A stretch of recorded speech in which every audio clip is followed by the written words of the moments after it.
Listen up, because what I'm about to share with you is going to change how you view these last days of the year. You know that feeling when December 26th hits and suddenly your brain turns into mush. Your drive disappears, your goals feel distant, and you're just floating through the days until January. Here's the thing. This isn't random, and it's not just you being lazy.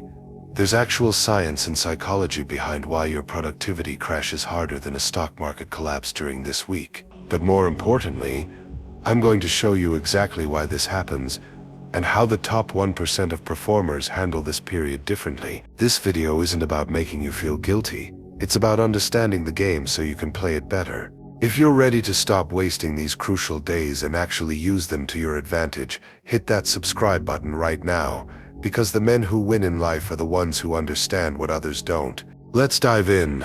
Your body doesn't care about your goals, your ambitions, your dreams, or the plans you've meticulously crafted for yourself. It has one mission right now and one mission only, and that mission is recovery, pure and simple recovery from everything you've put it through. Think about it for a second, and really let this sink in. You've been grinding for 11 months straight without any real break, without any genuine pause, without any moment where you truly let your system rest and recuperate. Your nervous system is completely fried, burned out, exhausted at a cellular level. Your cortisol levels have been spiking constantly day after day, week after week, month after month, creating a cascade of stress hormones that flood through your bloodstream, and your body is literally screaming for a break. It's sending you signals through fatigue, through brain fog, through that heavy feeling in your limbs, through the difficulty concentrating, through the lack of motivation that seems to come out of nowhere. Between Christmas and New Year, something remarkable and completely biological happens. Your biology literally hijacks your productivity systems.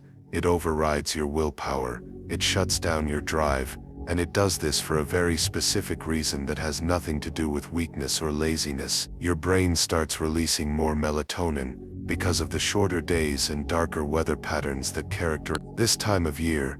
The reduced sunlight exposure triggers your pineal gland to produce more of this sleep-regulating hormone, making you feel drowsy, making you want to rest, making you crave stillness and recovery. Your dopamine receptors are completely exhausted from months and months of chasing deadlines and goals and achievements, and the next thing on your list, they've been constantly stimulated, constantly activated, constantly pushed to produce that feel-good neurotransmitter that drives motivation and reward-seeking behavior, and now they're depleted, down-regulated, less sensitive than they were at the beginning of the year. Here's what nobody tells you, what nobody wants to admit, what gets left out of all the hustle culture content. That sluggish feeling isn't weakness at all. It's not laziness. It's not a character flaw. It's not something you need to push through with more coffee or more motivation videos or more aggressive goal setting. It's your body saying with every signal it can send, we need maintenance, or you'll crash even harder in January. We need restoration. You'll face serious consequences. We need recovery, or the damage will compound into something much worse. The guys who try to fight this with pure willpower, who double down on productivity, who refuse to acknowledge what their body is telling them, they burn out by February. They hit a wall so hard that it takes months to recover. They end up taking forced breaks because their body simply gives out. The smart ones, the ones who understand human biology, the ones who play the long game, they work with their biology, not against it. They recognize that rest is not the opposite of productivity, but rather the foundation of sustained high performance. Your testosterone levels drop when you're chronically stressed. This is a well-documented physiological response to prolonged cortisol elevation. When your body is in constant fight or flight mode, it diverts resources away from reproductive and anabolic processes because survival takes priority. Right now, in this moment between the holidays, your body is trying to restore balance,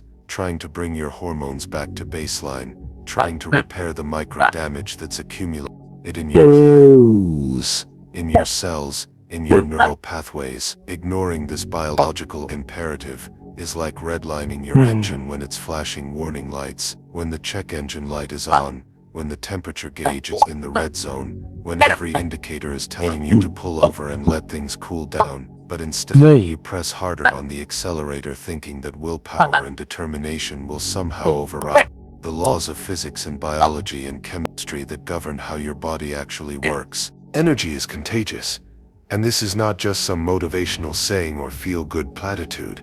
It's a genuine psychological phenomenon backed by neuroscience and behavioral research. And right now, in this specific period between Christmas and New Year, the energy around you is on vacation. It's checked out, it's gone dormant, it's operating at maybe 20% capacity. If you're lucky, your entire environment has shifted in a way that's almost impossible to ignore. The office is either completely empty, or running on a skeleton crew of people who are physically present, but mentally they're already on a beach somewhere, or sitting on their couch at home. Your clients are half present at best. They're responding to emails days late if they respond at all. They're not making decisions. They're not pushing projects forward. They're in this strange limbo state where they're technically working but not really engaged with anything meaningful. Your teammates are mentally already in next year. They're thinking about their New Year's resolutions. They're planning their January goals. They're fantasizing about fresh starts and new beginnings. But they're not here. Not really, not in any way that matters for getting actual work done. Even the emails you send feel like they're going into a void, into some black hole of inattention, where messages disappear and responses never come. Or if they do come, they're brief and non-committal, and clearly written by someone who doesn't want to be writing them. This creates a psychological trap that most people fall into without even realizing it's happening. When everyone around you is coasting, when the entire social environment is operating in low-power mode, your brain subconsciously gives you permission to coast too. It's like an unspoken agreement, a collective understanding that this time doesn't count, that these days are a free pass, that nobody is really expected to perform, or produce or push forward. It's social proof working against you in the most insidious way possible. Social proof is that powerful psychology where we look to others to determine what's appropriate behavior in a given situation. And right now, everyone is signaling that it's appropriate to check out, to slow down, to stop trying, and your brain picks up on these signals, even when you're not consciously aware of them. But here's the weapon-grade insight that separates the top 1% from everyone else. While everyone else is checked out, while the masses are coasting and the competition is asleep at the wheel, this is precisely when you can make strategic moves without noise, without interference, without the usual chaos and clutter that fills your work life during normal times. No interruptions from colleagues who want to chat, no meetings that could have been emails, no distractions from the usual office politics and social obligations, no constant pings and notifications demanding your immediate attention. The vacuum of energy isn't a curse at all. When you really understand what's happening, it's an opportunity, a golden window of possibility. If you know how to use it, if you have the awareness and the discipline and the strategic thinking to recognize what's in front of you. But most people don't. Most people just get pulled down by the collective lethargy. Instead of rising above it, they feel the low energy around them, and they match it, they mirror it. They sink to the level of their environment rather than maintaining their own standard. They let the external circumstances dictate their internal state and their level of effort. Think about war strategy for a moment. Think about military tactics and the principles that have determined the outcomes of battles throughout human history. The best attacks happen when the enemy is resting, when their guard is down, when they're not expecting anything to happen, when they've relaxed their vigilance and assumed that because things are quiet, everything must be safe. Sun Tzu wrote about this thousands of years ago. The element of surprise, the advantage of striking when your opponent is unprepared, when everyone else is mentally sleeping, when they're in that zombie-like state of post-holiday fog and pre-New Year limbo.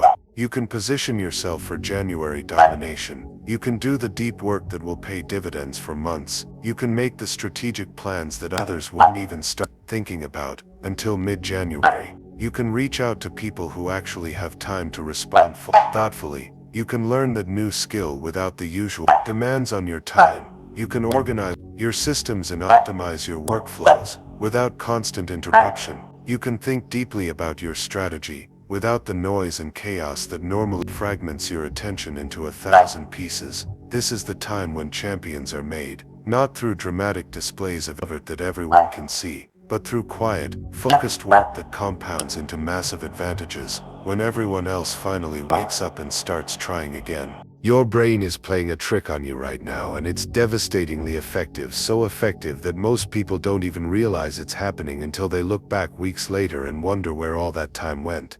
There's this mental trap that happens during this specific window of time, this cognitive distortion that whispers in your ear constantly. Why start anything now when the year is basically over? Why begin a new project when there are only a few days left? Why put in effort when everyone else has already mentally checked out and moved on? Your mind creates this artificial deadline, this completely made-up boundary that says nothing you do in these days really counts, that these days exist in some kind of temporal no man's land, where actions don't have consequences and effort doesn't accumulate into results, that you might as well wait until January 1st when things are fresh and new and the slate is clean. This is pure psychological sabotage of the highest order. It's your brain working against you, creating excuses and justifications for inaction, building elaborate mental frameworks that give you permission to coast and procrastinate and delay. You're living in no man's land right now, stuck in this strange twilight zone between 2 years. The old year feels done, finished, completed, like a book you've already read and closed and put back on the shelf. The new year hasn't started yet. It's still this abstract concept hovering in the near future, full of possibility and promise, but not yet real, not yet tangible, not yet demanding anything from you. So your brain puts you in this weird limbo state where action feels pointless, where starting anything seems futile, where the mental friction required to begin something new feels insurmountable, because your psychology is telling you that it won't matter anyway, that you should wait, that the timing isn't right. But consider this for a moment, and really let it sink in deep. These aren't throwaway days at all. They're not bonus days that exist outside of time. They're not vacation days from your life. They're 4 to 7 days of your actual life, your finite life, that's counting down whether you acknowledge it or not. That's potentially 40 to 70 hours of consciousness, of time when you're awake, and capable of thinking and creating and building and learning. 40 to 70 hours, when your brain is processing information, and your body is moving through space, and you have the opportunity to make progress on literally anything you care about. Do you really want to flush that down the toilet? Do you really want to waste that precious, irreplaceable time, because a calendar told you that these days don't count? The elite performers understand something crucial that escapes the vast majority of people. Time doesn't restart on January 1st. There's no magical reset button that gets pressed at midnight. There's no universal pause followed by a fresh start. Every day is just another day, another 24-hour block of time that moves forward relentlessly, regardless of what date appears on your calendar app. The calendar changing is a human construct, not a universal law. It's something we invented to organize our lives and coordinate our activities, but it has no inherent power over reality. The universe doesn't care that humans decided to call this day December 29th and that day January 1st. Physics doesn't change. Biology doesn't reset. Your potential doesn't suddenly transform because you wrote a different number at the top of the page. When you buy into the year is basically over mentality, when you accept that narrative and let it guide your decisions and shape your behavior, you're letting an imaginary line control your behavior. You're giving power to a fiction. You're allowing an arbitrary human convention to dictate whether you show up or check out, whether you push forward or coast, whether you use your time or waste it. That's weak thinking. That's the mindset of someone who will always be controlled by external circumstances rather than internal standards. That's the psychology of people who need perfect conditions, and timing, and everything aligned just right before they can take action. Strong men know that momentum doesn't take holidays. Momentum doesn't respect vacation days, or cultural observances or artificial boundaries between one arbitrary time period and another. Momentum is built through consistency, through showing up day after day, regardless of what the calendar says, through accumulating effort and progress in an unbroken chain that compounds over time. When you maintain momentum through these days when everyone stops, you don't just maintain your position. You actually accelerate forward while others drift backward. You create separation between yourself and the competition. You build an advantage that won't be visible until weeks or months later when the results start manifesting. But the advantage is being created right now in these supposedly meaningless days that most people have already written off. Let's talk about what you've been putting in your body over the past week or two, and why it's systematically destroying your mental edge, your cognitive performance, your ability to think clearly and act decisively. Christmas isn't just a holiday where you spend time with family and exchange gifts and enjoy some time off work.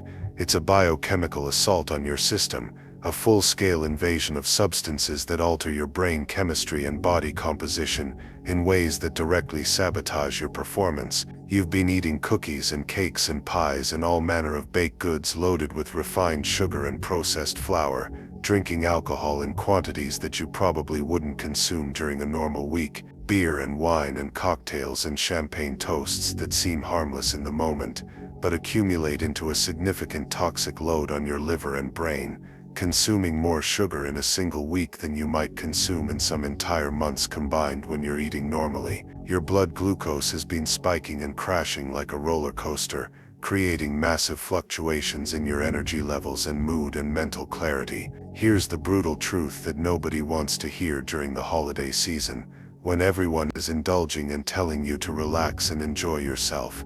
Sugar crashes your dopamine system in a way that's remarkably similar to how drugs of abuse affect your brain.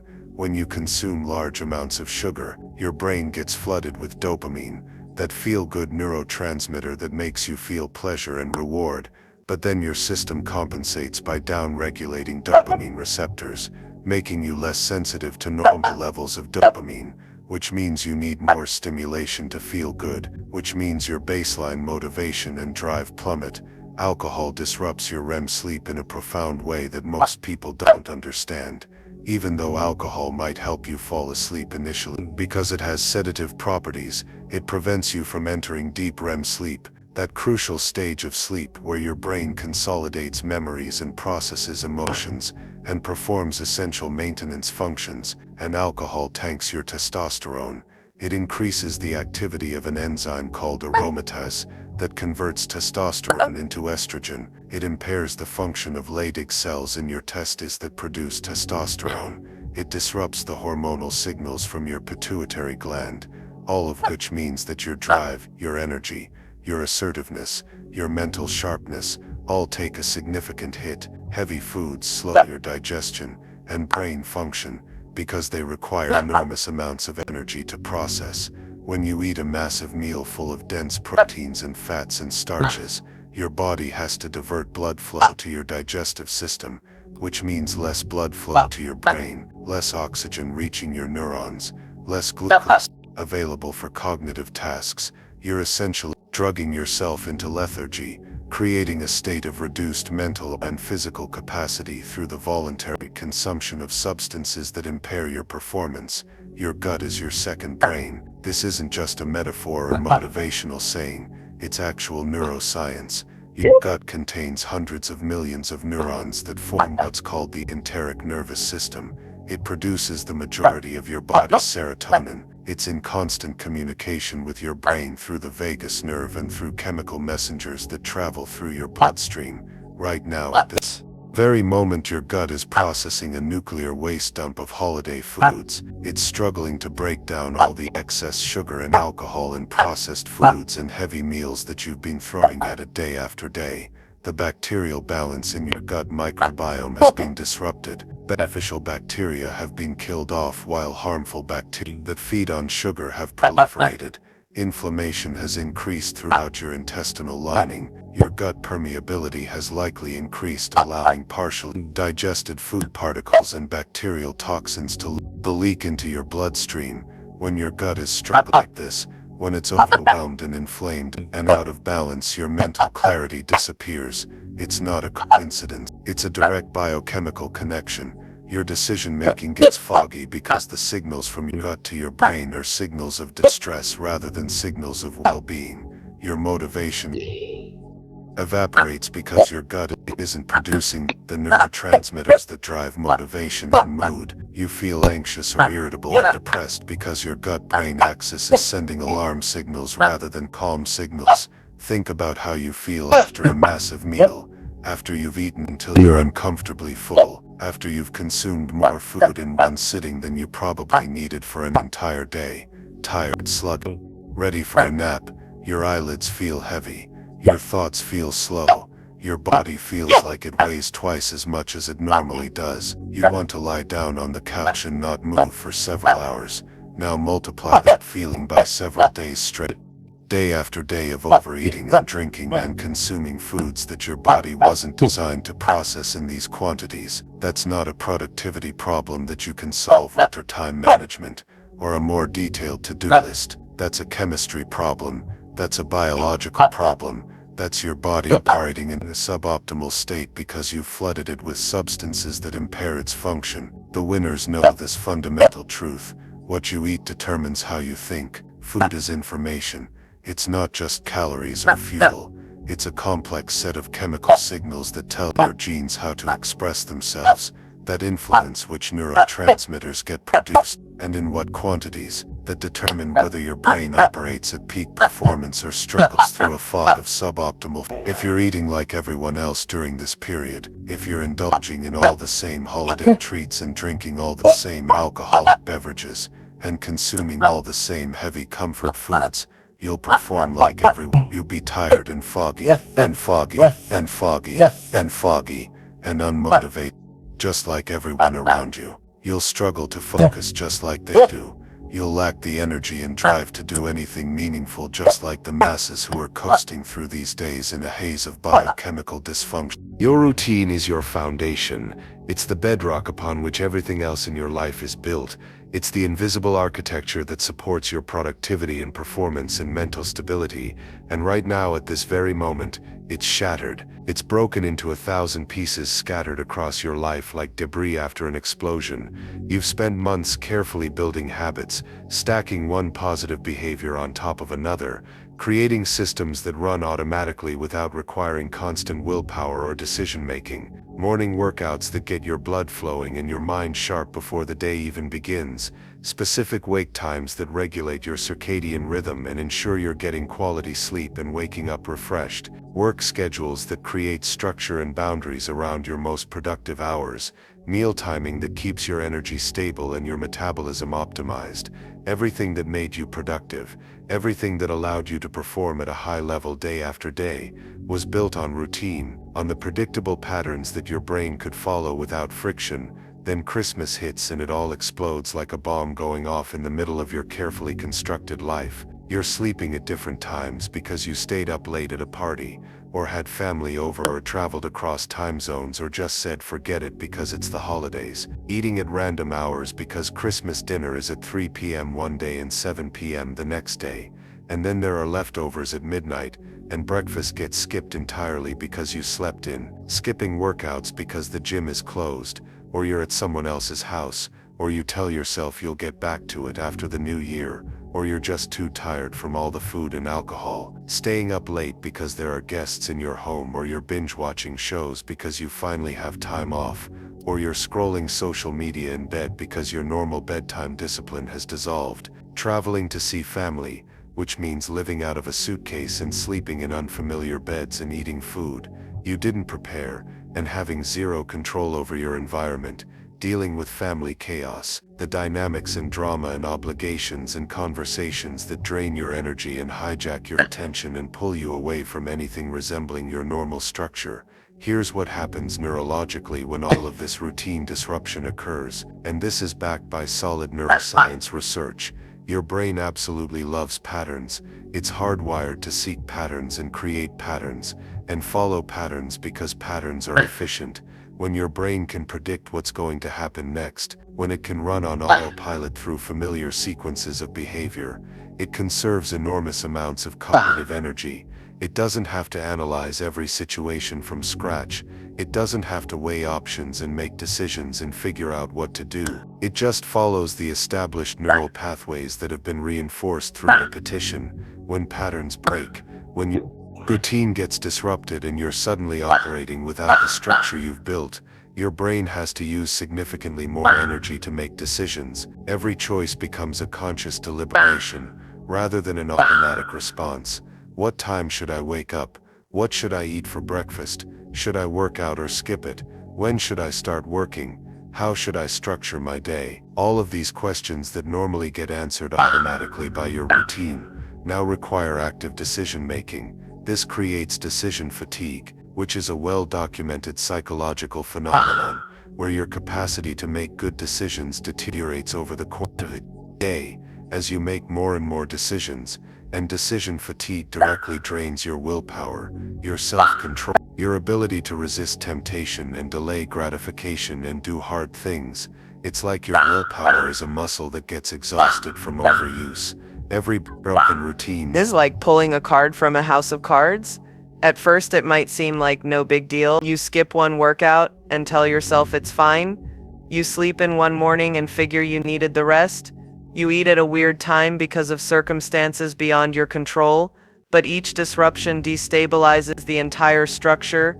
Each deviation from your pattern makes the next deviation easier. Each broken link in the chain of habit weakens all the other links. Pull enough cards and the whole structure collapses. The house of cards comes tumbling down, and suddenly we're not just off track in one area, you're off track in every area. That's why you feel so off during this week. That's why everything feels harder and foggier and more chaotic than it normally does. It's not just laziness or lack of motivation. It's the accumulated impact of multiple routine disruptions compounding on each other and creating a general state of dysregulation in your brain and body. But here's the power move that separates people who bounce back quickly from people who spiral into weeks of dysfunction. You don't need to maintain your full routine during this period. You don't need to somehow preserve every single habit and behavior pattern that you've built during normal times. Trying to do that during the holidays when everything is chaotic and unpredictable is a recipe for frustration and failure. You need to maintain your core routine instead, the 2 to 3 non-negotiables that anchor everything else, the foundational habits that define who you are and keep you tethered to your identity as a high performer even when circumstances are suboptimal. These are the habits that have the biggest ripple effects on everything else in your life, the keystone habits that support all the other habits. For me personally, and I've tested this over years of experimentation, it's morning movement and no phone for the first hour after I wake up. Those two things keep me tethered to my identity as a disciplined man. They remind me who I am and what I stand for. They create a sense of control and intentionality even when everything else is chaos. Morning movement doesn't have to be a full workout. It can be 10 minutes of stretching or a short walk or some push-ups and squats. The point isn't the specific exercise. The point is that I'm moving my body first thing in the morning.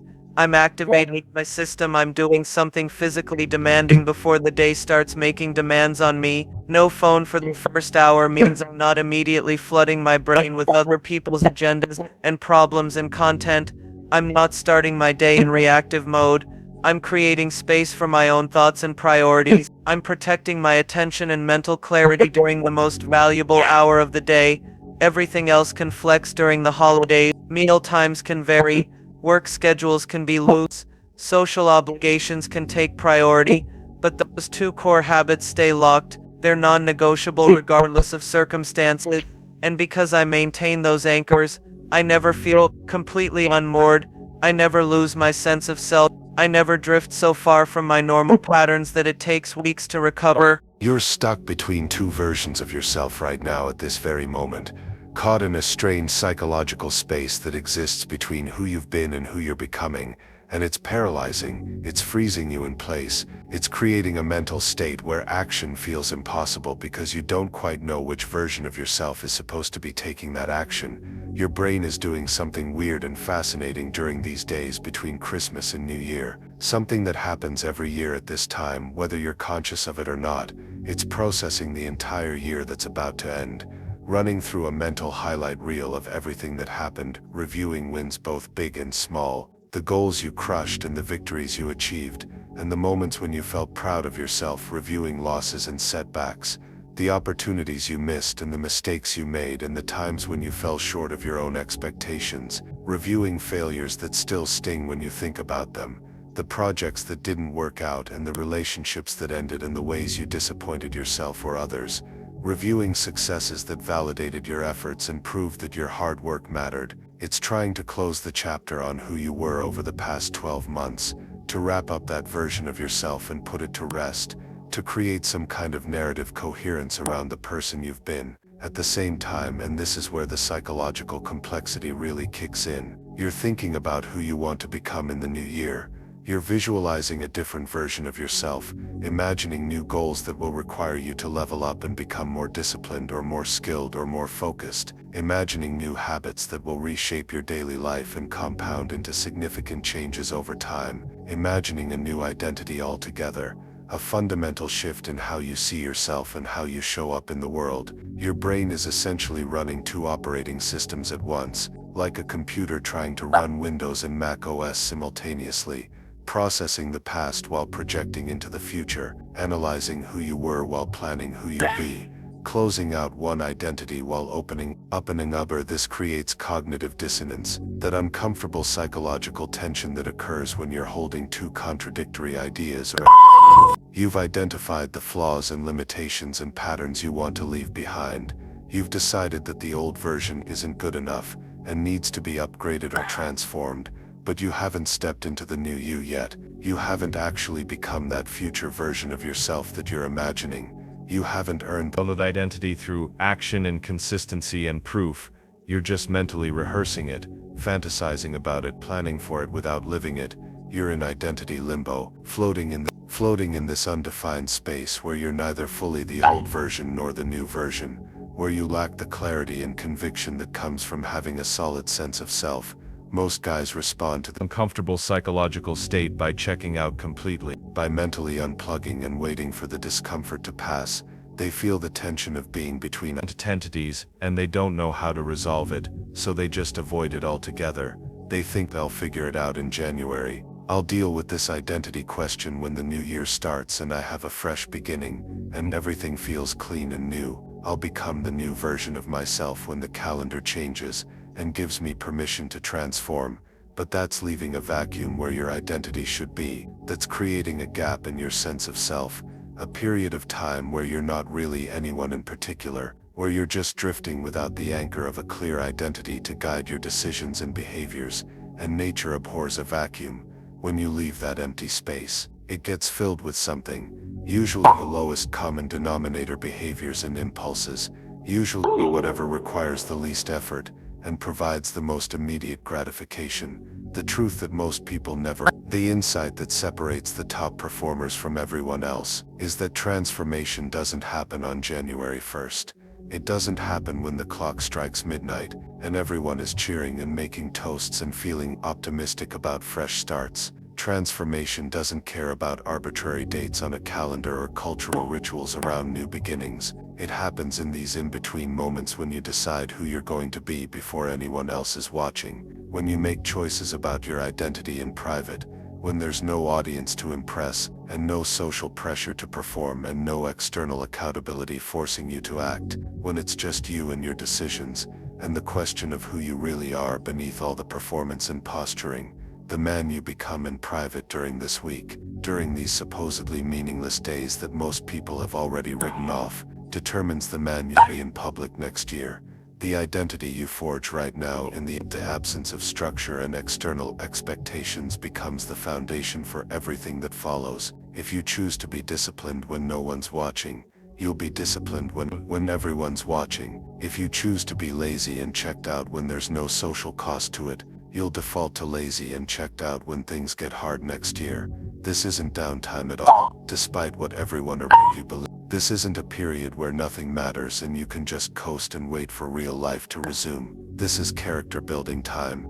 This is when your true self gets revealed and reinforced through the choices you make when you don't have to make good choices. This is when you either prove to yourself that your commitment to growth and excellence is real and unconditional, or you prove to yourself that your commitment only exists when circumstances are ideal and external factors are aligned. Who you are right now in this liminal space between years, in this identity vacuum, where you could be anyone, that's who you really are. That's the unvarnished truth of your character, and that's who you carry into January. Regardless of what resolutions you write down or what goals you set or what promises you make to yourself, Your mind is swimming in the past right now at this very moment, completely submerged in memories and retrospection and analysis of everything that's already happened, and it's drowning your forward momentum, pulling you down into depths of reflection and rumination that feel deep and meaningful, but are actually keeping you paralyzed and stuck. End of year means reflection. This is what we're culturally conditioned to do during this time. Everyone around you is posting their year in review posts on social media, sharing their highlights and accomplishments, doing that thing where they look back at the past 12 months and try to make sense of it all. Reflection means looking backward, turning your attention to what has already occurred, examining the choices you made and the paths you took, and the outcomes you achieved or failed to achieve. Looking backward means you're not looking forward, and this is the critical insight that most people miss. Your attention is a finite resource. Your mental energy can only be directed in one direction at a time. When you're focused on the past, you literally cannot be focused on the future. It's a mental trap that feels productive, but kills action. Because reflection feels like work. It feels like you're doing something valuable and important. You're being introspective and thoughtful and analytical. You're trying to learn from your experiences and grow from your mistakes.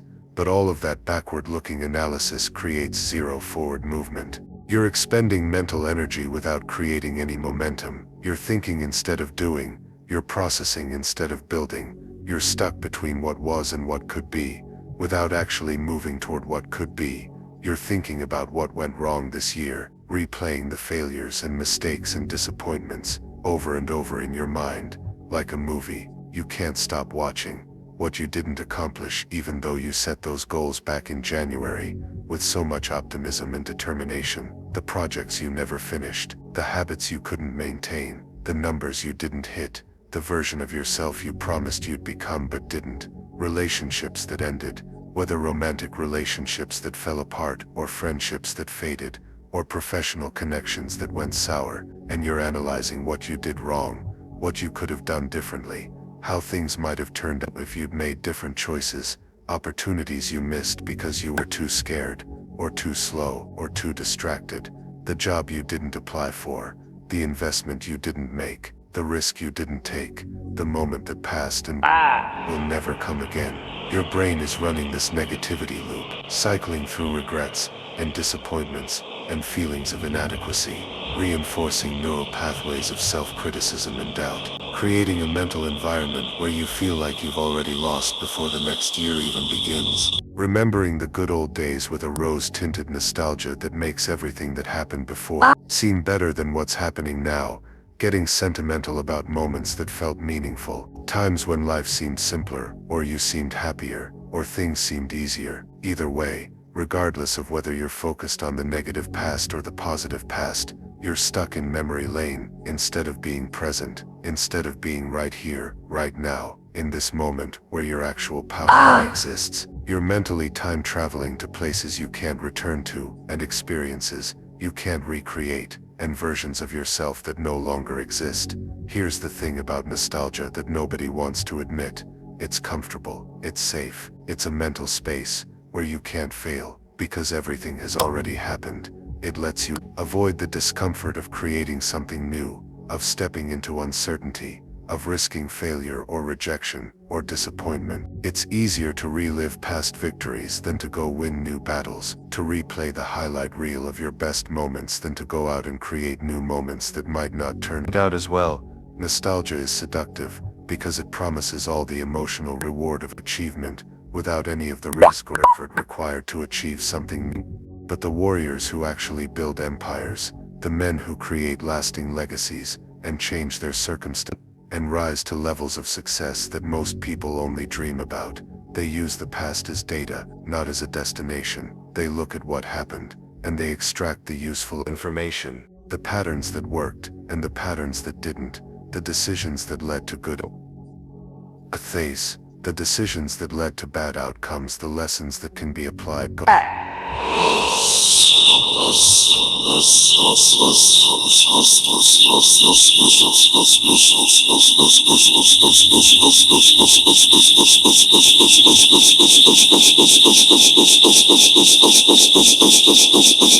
They don't keep one foot in what was while trying to step into what could be. They completely release what's behind them and commit fully to what's ahead. They understand that you can't drive forward while staring in the rearview mirror. This is such a simple metaphor, but most people violate this principle constantly. Imagine trying to drive your car down the highway at 70 miles per hour while looking exclusively in the rearview mirror. You would crash immediately. You would never reach your destination. You would be so focused on where you've been that you'd have no awareness of where you're going. The past is information. It's data points that can inform your strategy and help you make better decisions. It's feedback about what works and what doesn't, but it's not.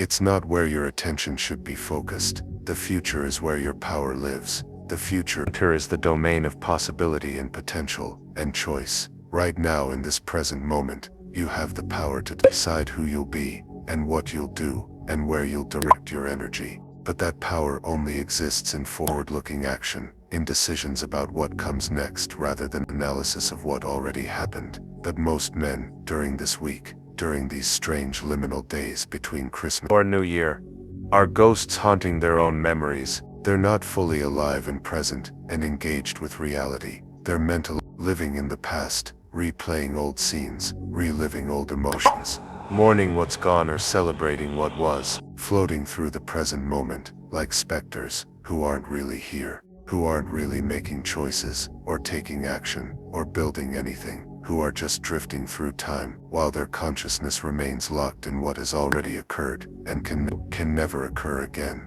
There's this crushing weight building right now at this very moment, a psychological pressure that's accumulating with each passing day as the new year approaches, and it's sabotaging your present moment, stealing your attention and energy and focus from what's actually in front of you right now and redirecting it toward an imaginary future that doesn't exist yet.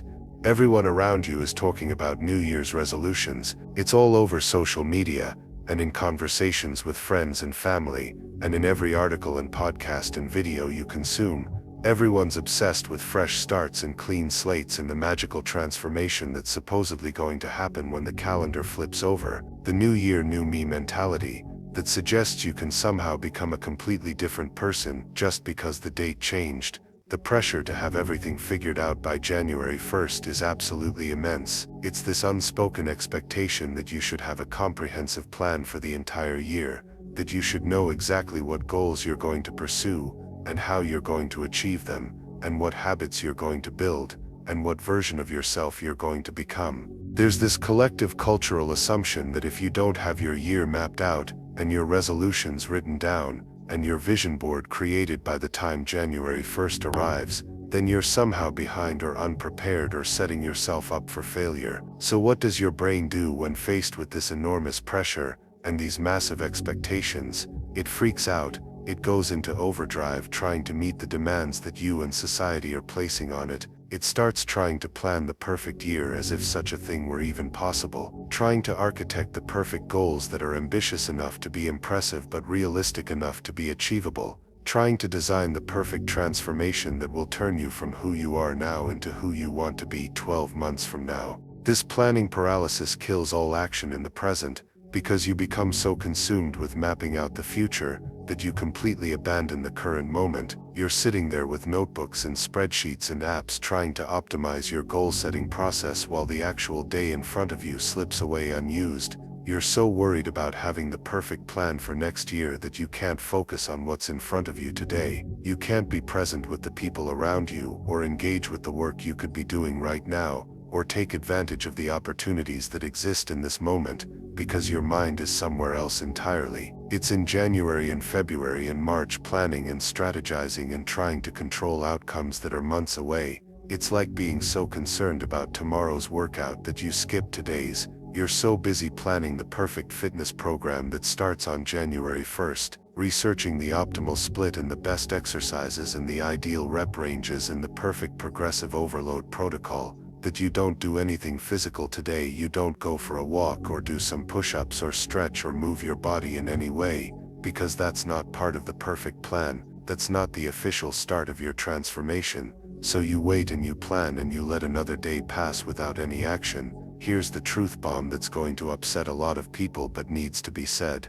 New Year's resolutions are a scam that keeps weak men weak. They're a psychological trap disguised as a tool for improvement. They create this false narrative that you need a special day to change, that transformation requires the right timing and the perfect circumstances, and some kind of external permission or validation, that you can't just decide to be different right now in this moment, but instead have to wait for an arbitrary date that society has collectively agreed is appropriate for new beginnings. That's giving away your power, that's externalizing your locus of control, that's saying that your ability to change and grow and improve is dependent on something outside of yourself rather than something that comes from within. Real change happens when you decide, not when the calendar gives you permission. Transformation occurs in the moment when you make a genuine commitment to be different, when something inside you shifts and you become unwilling to continue being the person you've been. When the pain of staying the same becomes greater than the pain of changing. That moment can happen on December 29th or July 15th, or any random Tuesday in October. It has nothing to do with what date appears on your calendar app and everything to do with your internal state and your level of commitment, and your willingness to step into discomfort. The guys waiting for January 1st are the same guys who will quit by January 15th. This is a pattern that repeats itself every single year. The gyms are packed on January 2nd and 3rd with people full of motivation and optimism and determination, but by the middle of the month most of those people are gone. They've already abandoned their resolutions, they've already slid back into old patterns, they've already proven that their commitment was conditional and temporary and dependent on the initial excitement wearing off, because they never made a real decision. They made a calendar-based wish. They confused the arbitrary fresh start that a new year provides with genuine internal transformation. The pressure you're feeling right now in these days before January 1st isn't inspiration at all, despite what it might feel like. It's anxiety dressed up as ambition.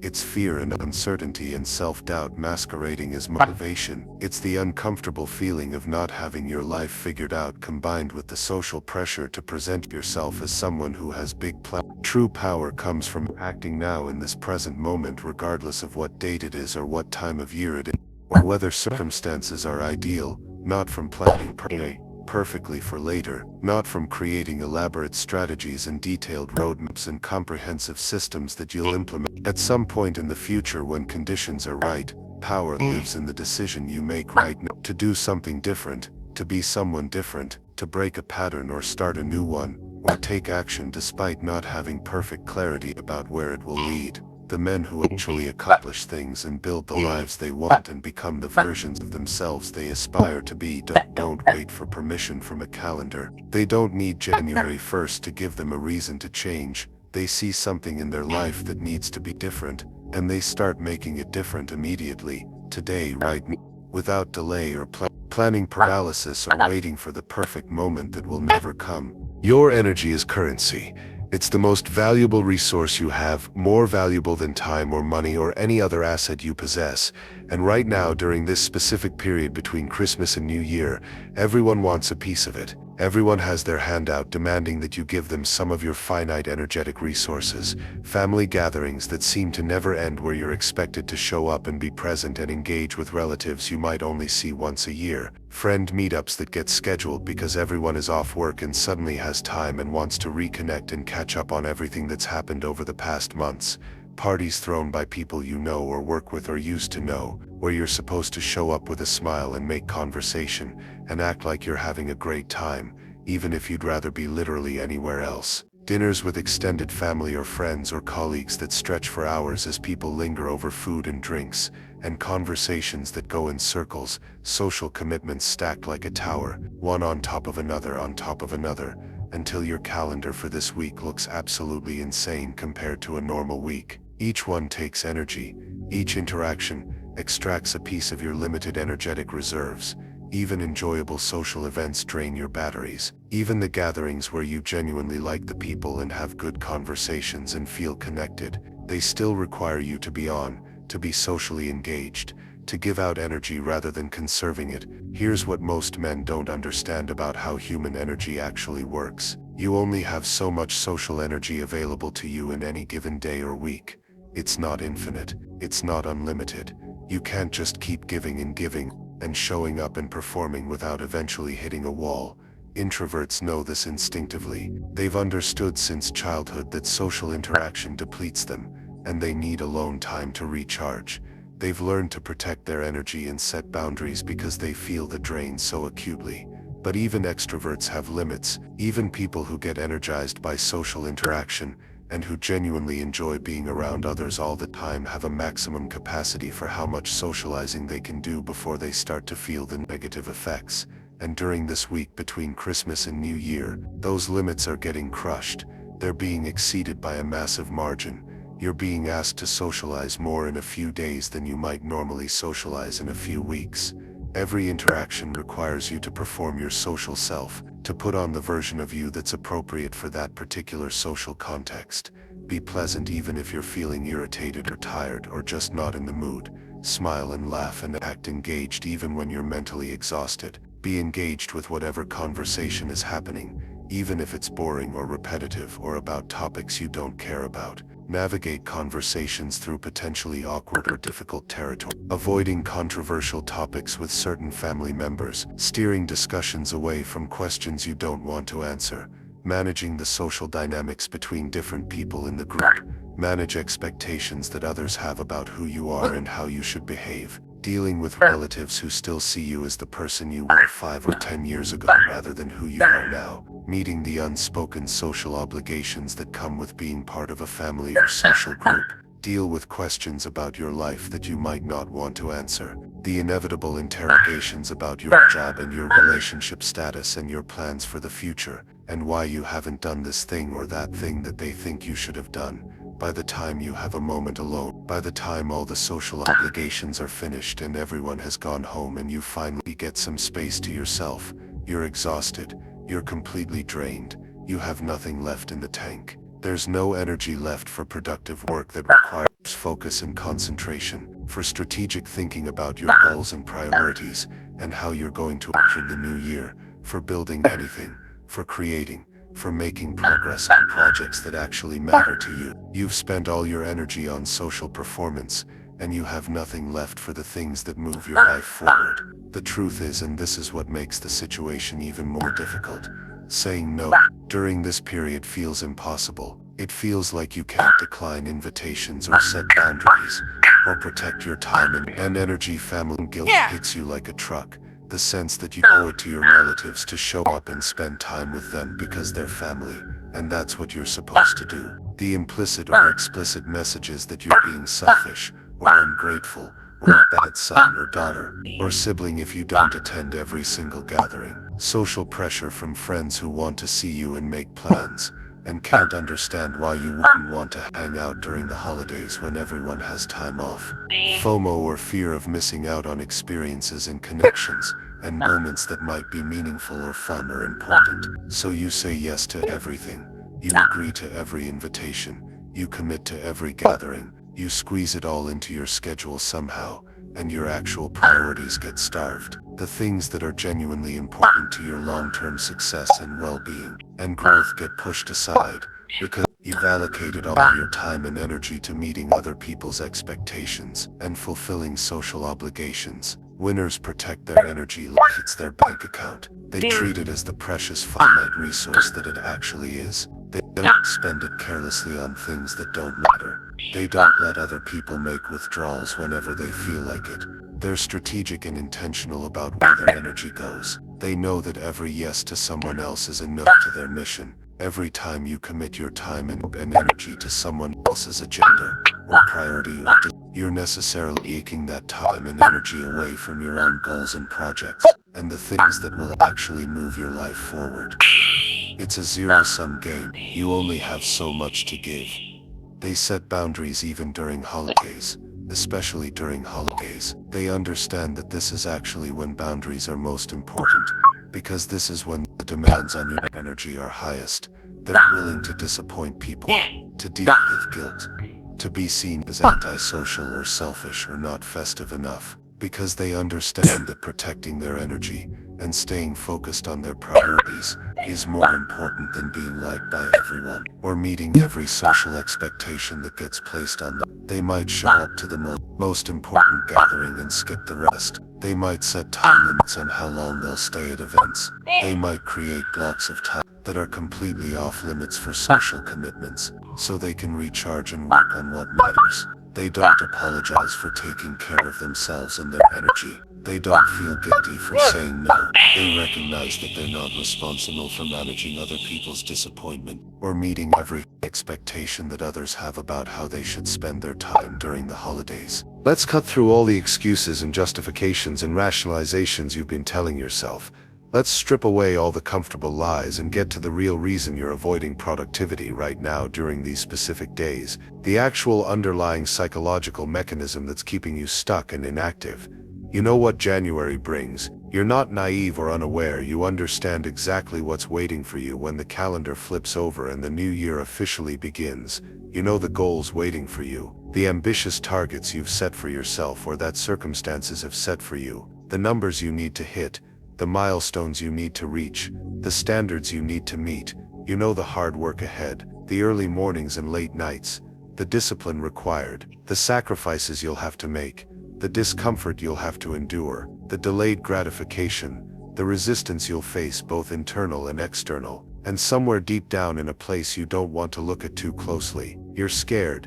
You're genuinely afraid of what's coming, afraid you won't be able to do it, afraid you'll fail again like you've failed before, afraid you'll start strong and then fizzle out, afraid you'll disappoint yourself and others, afraid that you'll discover you're not actually capable of becoming the person you want to become. This week between Christmas and New Year is your last chance to hide. It's the final refuge, the last safe space before reality comes crashing back in. Once January hits, and the normal world resumes and everyone goes back to work, and life returns to its regular rhythm, there are no more excuses. There's no more hiding behind holidays or special circumstances or cultural expectations that this time doesn't count. You have to face your goals head on without any buffer or protection. Your commitments, both the ones you made to others, and more importantly the ones you made to yourself. Your promises to yourself about who you'd become, and what you'd accomplish and how you'd show up. So your brain creates this protective buffer. It's actually trying to help you in its own misguided way. It shuts down productivity to give you a few more days of comfort before the grind begins. A few more days where you don't have to confront the hard reality of what's required. Where you can exist in this liminal space of not quite trying and not quite giving up. Where you can delay the moment of truth just a little bit longer. This is self-sabotage disguised as rest. You tell yourself you're recovering and recharging and taking a well-deserved break, but really you're avoiding, you're procrastinating, you're running away from what you know is coming. It's fear disguised as celebration. You frame this downtime as participation in holiday festivities, as being present with family,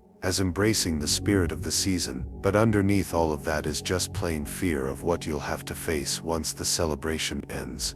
It's avoidance disguised as holiday spirit. You're not being festive, you're being avoidant. You're not celebrating, you're hiding. You're using the cultural permission to check out as cover for the fact that you're terrified of stepping back into the arena. The uncomfortable truth that nobody wants to acknowledge, the thing that's actually happening beneath the surface. You're not tired from the year that passed. That's not what's really draining you. Yes, you worked hard, and yes, you dealt with stress, and yes, there were challenges. But that's not the source of your current exhaustion. You're exhausted thinking about the year ahead. Your fatigue is anticipatory. It's the mental and emotional weight of contemplating everything you're going to have to do, all the effort you're going to have to expend, all the discipline you're going to have to maintain, all the ways you're going to have to push yourself beyond your comfort zone. But here's what separates boys from men. Here's the fundamental difference between people who accomplish their goals and people who perpetually struggle. Boys run from discomfort.